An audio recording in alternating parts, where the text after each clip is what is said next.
Welcome to our channel. We're thrilled to have you here, and we'd be incredibly grateful if you'd give this video a thumbs up and hit that subscribe button. Today's story is a jaw-dropping tale of grit, strategy, and sweet justice. Meet Marcus Thompson, a delivery driver mocked and dismissed by the high-flying employees of a flashy Chicago marketing firm. They laughed at him until he became their boss and turned their world upside down. This is a story of how one man's quiet determination outsmarted arrogance, proving that underestimating someone can cost you everything. Buckle up for an unforgettable ride. Marcus Thompson had been delivering packages in downtown Chicago for nearly a decade. He knew every alley, every back entrance, every receptionist who barely glanced up when he dropped off a parcel. The job wasn't glamorous, but it paid the bills, and he took pride in doing it well. Most people saw him as just another uniform, someone who blended into the background, someone who didn't matter. At Sterling and Weiss, a sleek, high-end marketing firm with marble floors and floor-to-ceiling windows, that attitude was especially strong. The first time Marcus walked through those glass doors, he expected nothing more than a routine delivery. But he quickly noticed how the employees looked at him, like he was invisible or, worse, something to be dismissed. The receptionist barely lifted her eyes as she signed for the package, already moving on to something more important. That was fine. He was used to it. But over time, he started noticing more. The whispers, the smirks, the way some employees snickered as he passed by. At first, he told himself it was nothing, just his imagination. But one afternoon, as he set a package on the counter, a voice cut through the office noise. "Man, can you imagine if the delivery guy was our boss?" Laughter followed. Marcus didn't turn around, but he felt a heat rise in his chest. He recognized the voice. Ethan Caldwell, one of the senior account managers, always in crisp suits, always cracking jokes loud enough for others to hear. Another voice, a woman's, chimed in. "Please, he's probably used to lifting boxes, not running meetings." More laughter. Marcus kept his face neutral, handing the receptionist the tablet to sign. She gave it back without a word. He'd dealt with worse. He'd spent years learning to ignore this kind of thing. But something about this moment stuck with him. It wasn't just the words. It was the confidence behind them, the certainty that someone like him could never be in charge. He walked to the exit, passing rows of glass-walled offices where employees sat at sleek desks, sipping overpriced coffee and pretending to work. Some glanced at him indifferently. Others barely noticed him. Just another delivery guy. Just another passerby. But as he reached the door, he caught his reflection in the glass. His uniform, his delivery scanner clipped to his belt, his hands calloused from years of lifting boxes. They saw nothing more than that uniform. And for the first time in a long while, it bothered him. Outside, the Chicago wind hit him hard. He climbed into his van and sat there for a moment, gripping the steering wheel. He wasn't angry. Anger was fleeting. This was something deeper, sharper. They thought they knew who he was. They had no idea. But they would soon find out. Marcus wasn't one to dwell on things. He'd dealt with his share of disrespect over the years. People talking down to him, assuming he was uneducated, acting like he was invisible. It wasn't new. It wasn't even surprising. But something about that moment at Sterling and Weiss stuck with him. That night, after finishing his last delivery, He parked his van outside his modest apartment in Evanston. The place wasn't much, a one-bedroom with worn carpets and a kitchen with cabinets that had seen better days. But it was his. He sat there in the dark for a while, staring out at the streetlight glowing through the window.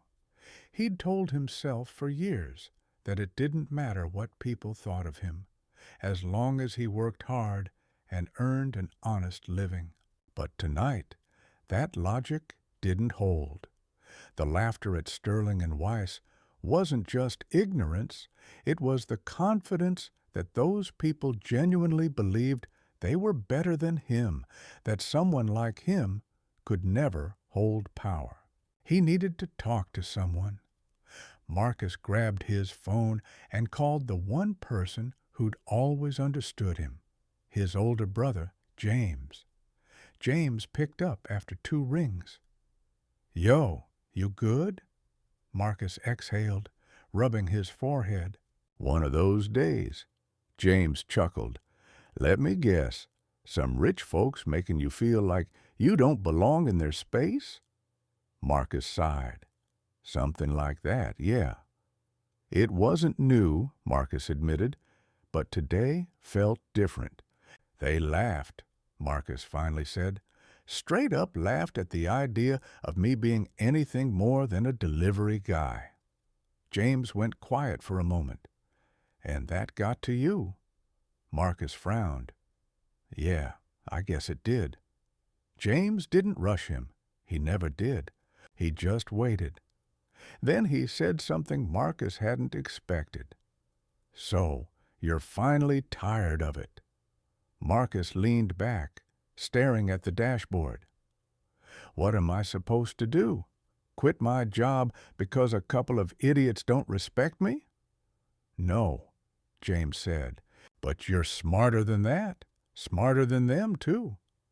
Marcus let those words sink in. He'd always been good with strategy, with numbers. At 16, he'd turned a couple $100 into a few thousand flipping sneakers. Later, he got into stock trading, small businesses, even real estate deals. He understood the game better than most, but he'd never gone all in. James's voice pulled him back. "Remember what Dad used to say? When people only see one side of you, you got 2 choices. Prove them right or prove them wrong." Marcus exhaled. "Yeah, I remember. So, what you gonna do?" Marcus didn't answer right away. He thought about Sterling and Weiss, the expensive suits, the smug grins, the way they laughed at the idea of him being anything more than the guy who delivered their packages. They thought he was small. And maybe, until now, he'd been thinking small, too. He looked at the worn steering wheel under his hands, then at the dashboard, where a stack of delivery receipts sat. That wasn't all of him. He knew it. They didn't. And that had to change. Proving them wrong wouldn't happen overnight, but it had to happen. Marcus wasn't just a delivery guy, not entirely. That was part of him, the part he let people see, the part they assumed was all there was. But behind the uniform, the delivery routine, and the worn work boots was another side of him that few knew about. While they spent their days crafting marketing campaigns and crunching client numbers, Marcus was running his own numbers. He'd always had a head for business. Even as a kid, when other children spent their pocket money on toys, he was flipping sneakers, limited editions, hard-to-get releases. He knew exactly when and where to buy them, and more importantly, who'd pay double or triple for a pair. By the time he was 20, he'd moved on to buying and selling used cars, learning how to negotiate, how to spot a good deal before anyone else. He invested in stocks, started putting money into small businesses. He never flaunted it, never talked about it, but he watched, he learned, he built. And over the past year, something even bigger had been brewing. Marcus had been working on a business proposal that caught the eye of serious investors, people who didn't care where he came from or what he did for a living, but who saw what he knew. They saw his potential, his ability to analyze businesses, spot their weaknesses, and understand their value before anyone else. And now they were ready to back him. He'd been meeting with them in the evenings after long shifts, late nights spent on Zoom calls, poring over financial statements, refining his strategy. He'd already helped turn around 2 struggling businesses, quietly, efficiently. Nobody at Sterling and Weiss would have ever suspected it, but they were about to find out. One evening, he sat across from his lead investor, Anthony Wells, in a private lounge at a downtown Chicago hotel. The place was all sleek leather chairs, dim lighting, and the quiet hum of business deals being made over expensive whiskey. Wells was a sharp businessman who'd made his fortune in commercial real estate. He didn't waste time on people who weren't serious. "So, tell me again," Wells said, sipping his espresso. "Why Sterling and Weiss?" Marcus leaned forward. "Because they're in trouble, and they don't even realize how bad it is." Wells raised an eyebrow. "Explain." Marcus pulled a folder from his briefcase and opened it on the table between them. "They've been bleeding clients for the past year. Bad leadership, outdated strategies, spending money in all the wrong places. They look successful on the surface, but their debt load is choking them." He tapped the papers. "I give them 6 months before they either lay off staff or sell." Wells studied the numbers, flipping through the pages. "You've done your homework."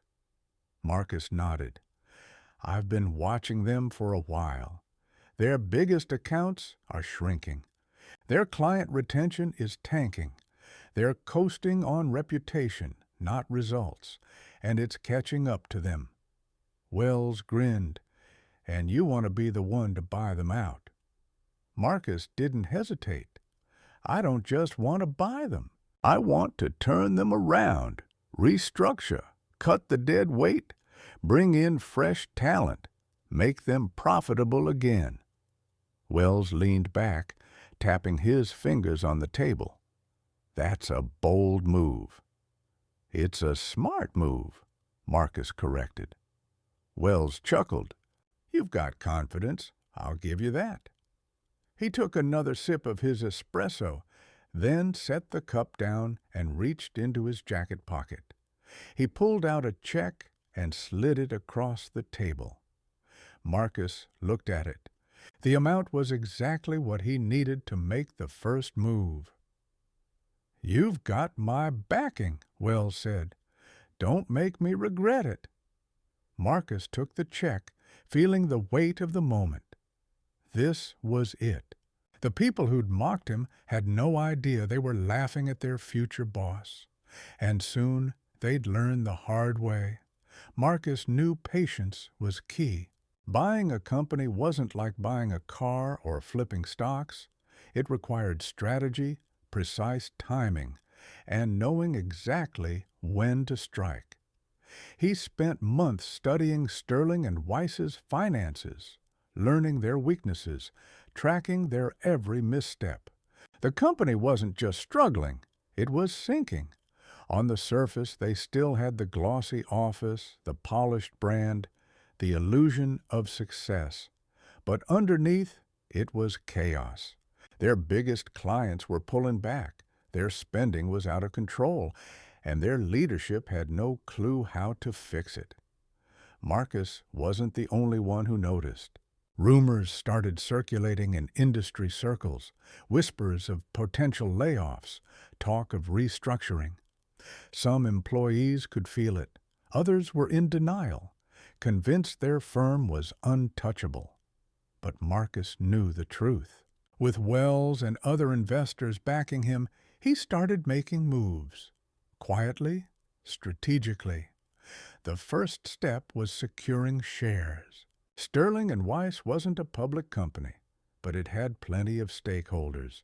Former executives, private investors, people who'd put in money years ago and were now desperate to get out before it all collapsed. Marcus approached them one by one, making offers they couldn't refuse. At first, some were skeptical. A delivery guy investing in a major marketing firm? But money talks, and Marcus had leverage. One by one, they handed over their shares. It took weeks of late-night meetings and careful negotiations, but by the time the paperwork was finalized, Marcus owned a controlling stake. He owned Sterling and Weiss. The final step was making it official. The current CEO, Richard Langford, was a man who'd built his career on old money and good connections. He wasn't particularly smart, just lucky, and his luck had finally run out. Marcus scheduled a meeting. No warning, no pretense, just a curt email to Langford's assistant. Subject line, immediate discussion required. The assistant, a woman named Ellen who'd worked at Sterling and Weiss for over 20 years, blinked in confusion when she saw Marcus's name in the sender field. She'd seen him deliver packages dozens of times. Why was he emailing the CEO directly? She knocked on Langford's office door and stepped inside cautiously.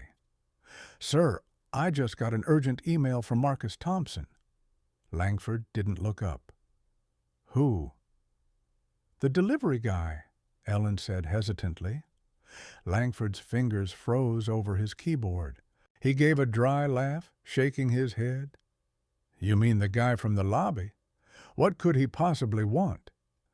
"He's requesting an immediate meeting." Langford leaned back, rubbing his temple. He was already in a foul mood. The profit reports looked grim, and their biggest client had just pulled out. The last thing he had time for was nonsense. "Fine, bring him in," Langford muttered, waving a hand dismissively. "Let's get this joke over with." When Marcus walked into Sterling and Weiss that morning, the energy in the building had already shifted. Whispers spread, glances were exchanged. The receptionist, the same one who'd barely acknowledged him for years, suddenly sat up straight when he walked in. Langford was waiting in his office, visibly irritated. He didn't even stand when Marcus entered. "What's this about?"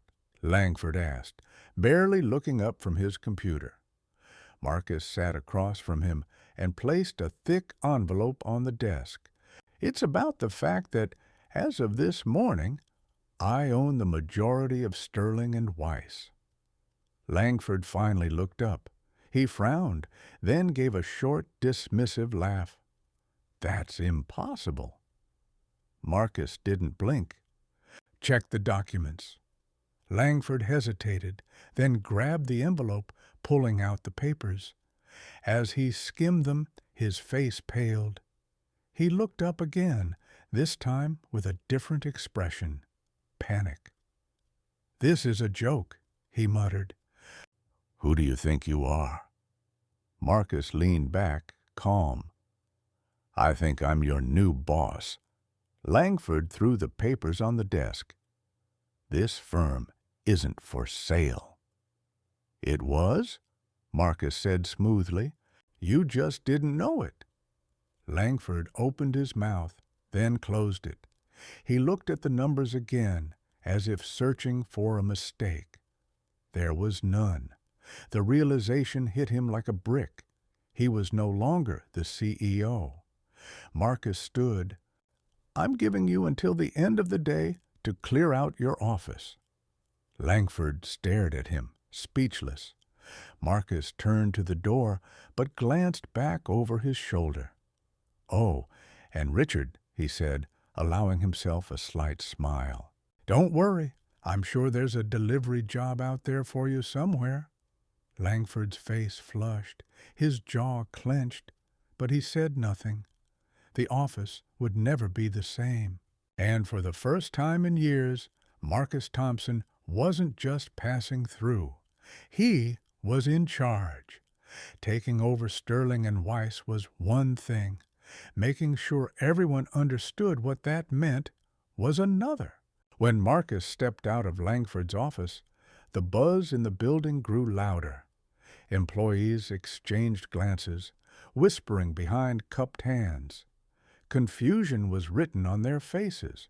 They'd seen him hundreds of times, but they'd never seen him like this.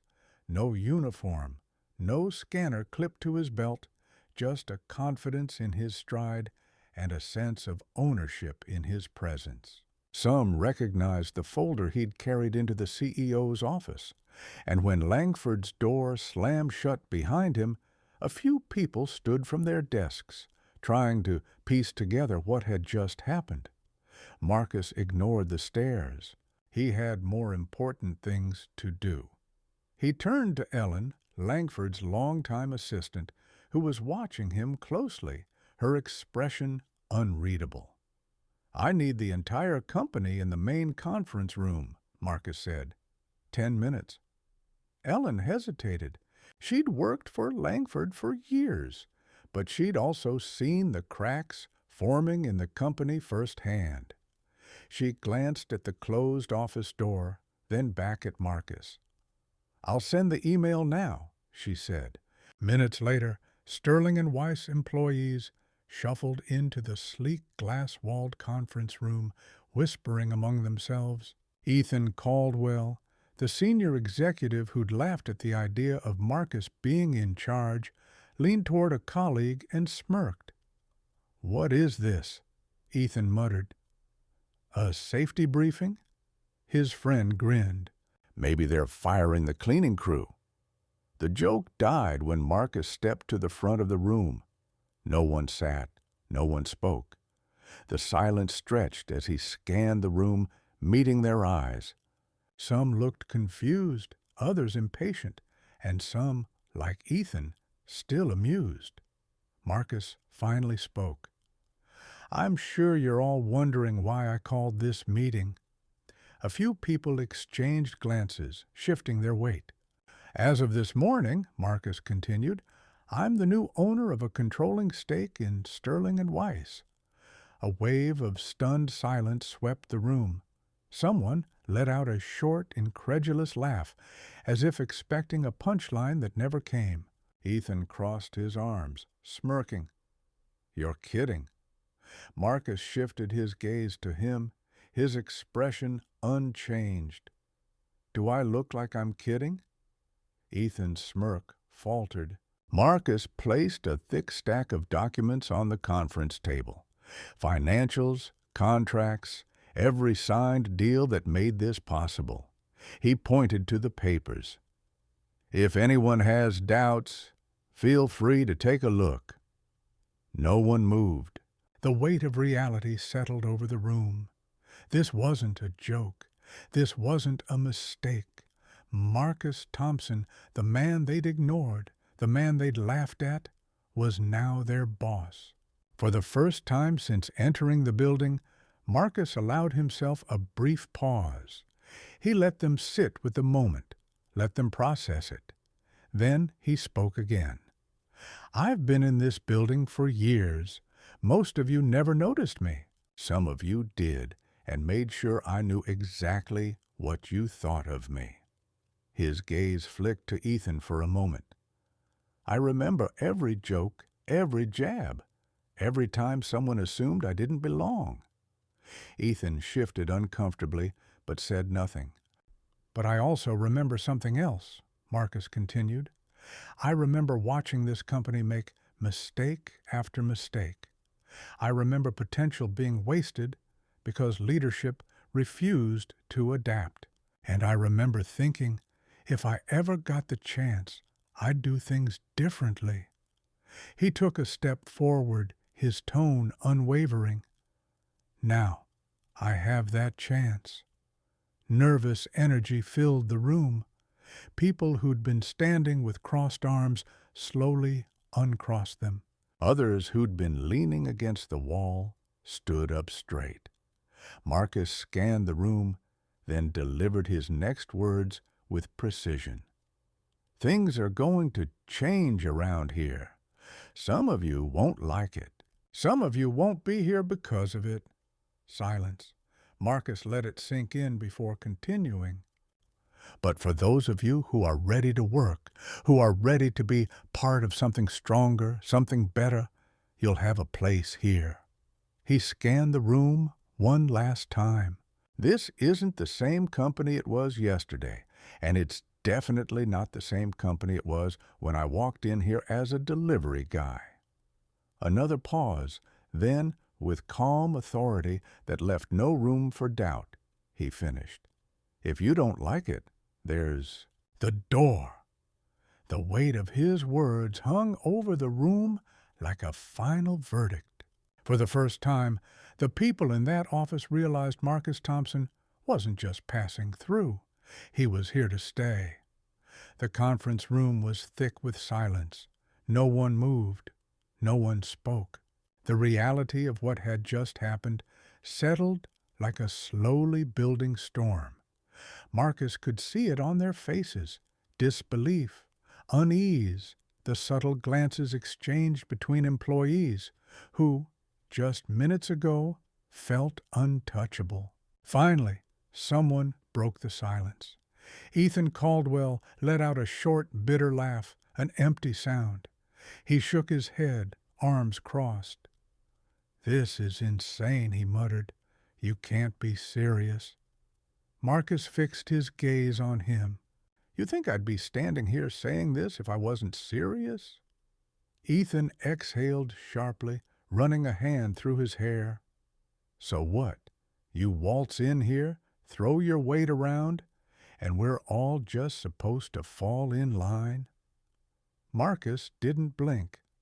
"No, you're supposed to do your job. If you can't handle that, you're free to leave." Ethan scoffed. "Right, because you, of all people, are suddenly an expert at running a firm like this."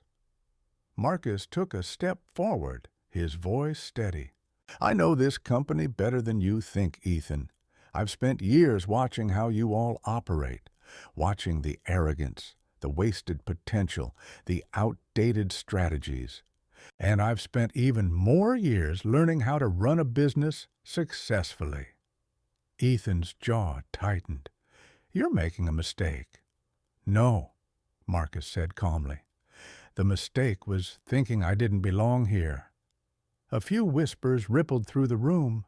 Some employees exchanged uneasy glances, while others, especially junior staff who'd been ignored by upper management for years, looked almost intrigued.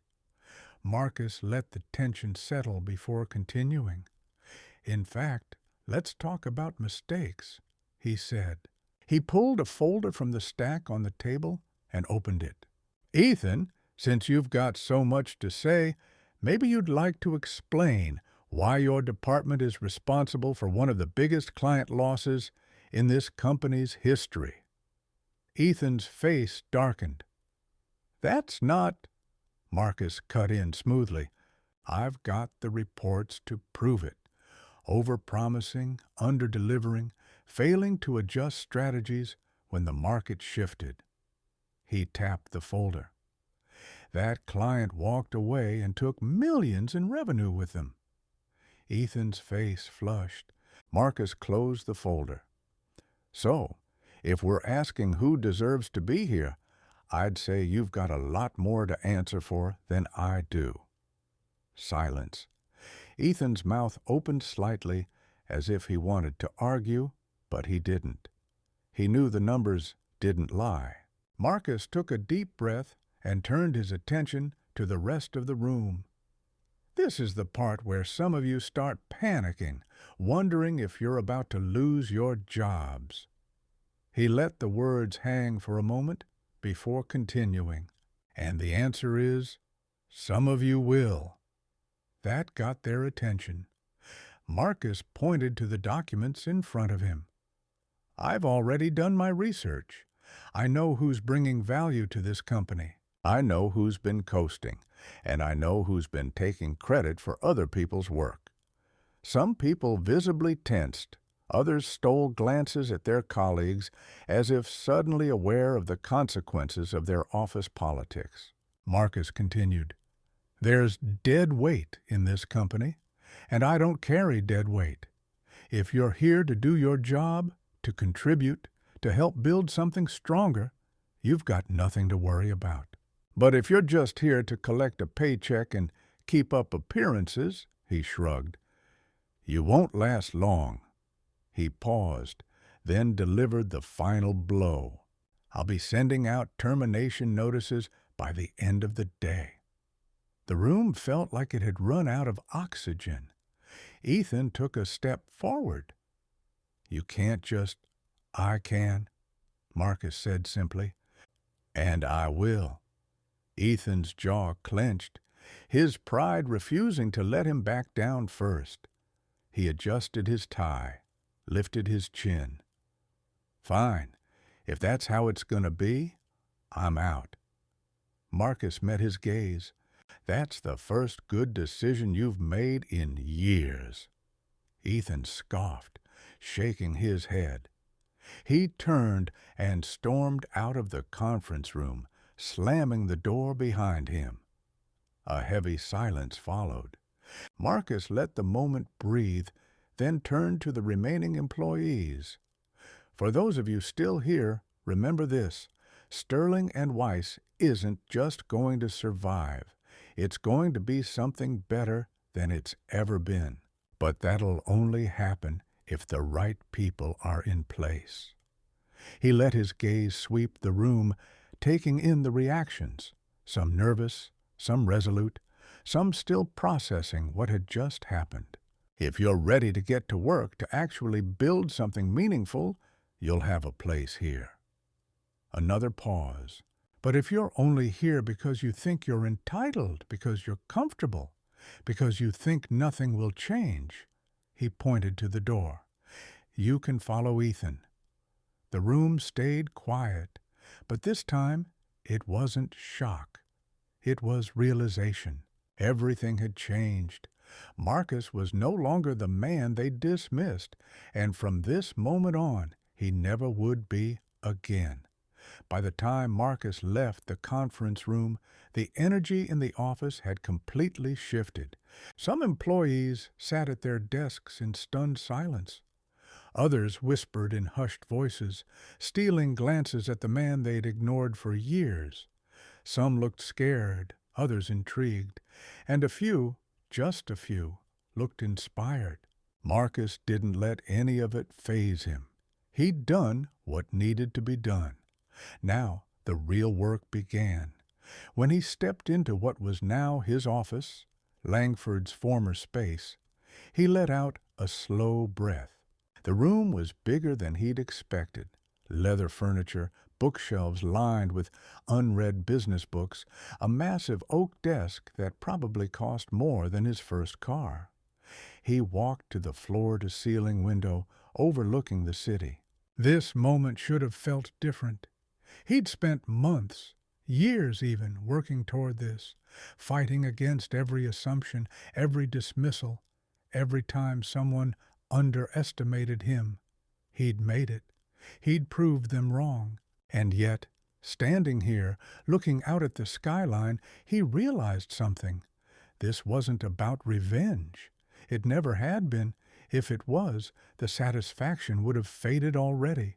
He would have gotten a rush from proving them wrong, watching Ethan storm out, seeing the looks on their faces when they realized the man they'd mocked now owned everything they stood on. But that wasn't what drove him. He'd done this because he knew he could build something better, not just for himself, but for the people in this office who'd been ignored, dismissed, underestimated, just like him. There were people in this building with talent, with ideas, people who, under the right leadership, could turn this company into something great. and there were people who no longer belonged.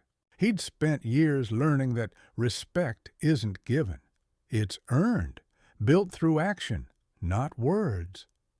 A soft knock at the door pulled him from his thoughts. Ellen, Langford's former assistant, stepped inside hesitantly. "Everything okay?" she asked. Marcus turned from the window, nodding. "Just getting used to the view." She gave a small smile. "I bet it looks a lot different from this side." He studied her for a moment. She wasn't like the others. She'd been with the company long enough to see its rise, its mistakes, its slow decline. "I've got a question for you," he said. She raised an eyebrow. "Okay." "Why are you still here?" Ellen folded her hands, thinking. "Because I remember what this place used to be. And I think, with the right leadership, it could be that again." Marcus nodded slowly. Ellen hesitated. "If I'm being honest, I didn't see this coming. I've seen a lot of CEOs come and go, but I never thought I'd see this company end up in your hands." Marcus chuckled. "They didn't either." She exhaled, shaking her head with a faint smirk. "Langford's gone. Ethan's gone. There's a lot of uncertainty right now." "There always is when things change," Marcus said. She studied him for a moment, then nodded. "Either way, I think this place could use some change." Marcus grinned. "Then let's get to work." As she left, he turned back to the window. Change was coming, not just for Sterling and Weiss, not just for the employees still grappling with what had happened, but for him. Because for the first time in his life, he wasn't just proving he belonged. He was leading. And this was just the beginning. The lesson was clear. Never underestimate someone just because of where they started. Because one day they might be the one signing your paycheck.